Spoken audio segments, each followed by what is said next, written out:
नमो नमः। आज धर्म और अध्यात्म के क्षेत्र में आत्मचिंतन अत्यंत आवश्यक हो गया है।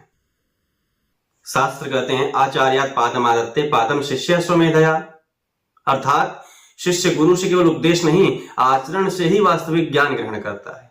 ऐसे में प्रश्न उठता है, जब स्वयं कथावाचक या अनुष्ठान करता शुद्ध आचरण का पालन न करे, मुख में तंबाकू रखकर मंत्रोच्चार करे, तो क्या उसे आचार्य कहा जा सकता है?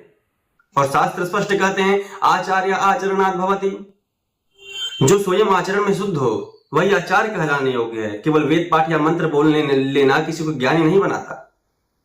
श्रीमद् भागवत महापुराण में स्वयं चेतावनी देता है, धर्मस्व निष्ठिता पुरुषा विश्वक्सेन कथासु यः नोत्पादयेत् गतिरति श्रमये वहि केवलम्।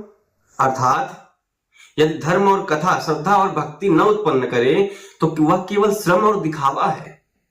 आज जब श्रीमद् भागवत कथा को अश्लील धुनों, नाच गाने और बाजारू मनोरंजन में बदला जा रहा है, तो यह भक्ति नहीं कथा के नाम पर व्यवसाय बन जाता है। शास्त्र यह भी कहते हैं कि नाट्य धर्मी न धर्म स्यात्, अर्थात धर्म को नाटक और तमाशा नहीं बनाया जा सकता। जीविका चलाना धर्म नहीं है, परंतु शास्त्र स्पष्ट सीमा बताते हैं, धर्मेणैव धर्मज्ञो जीविकां नातिवर्तयेत्, अर्थात जीविका भी धर्म के भीतर रहकर ही होनी चाहिए।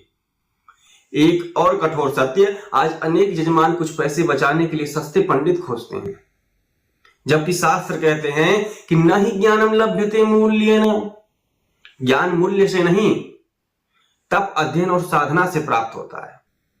हर क्षेत्र में डॉक्टर, इंजीनियर, अधिकारी शिक्षा और अनुभव के अनुसार मान्यता लेते हैं, तो फिर धर्म और शास्त्र के क्षेत्र में सस्तेपन की अपेक्षा क्यों?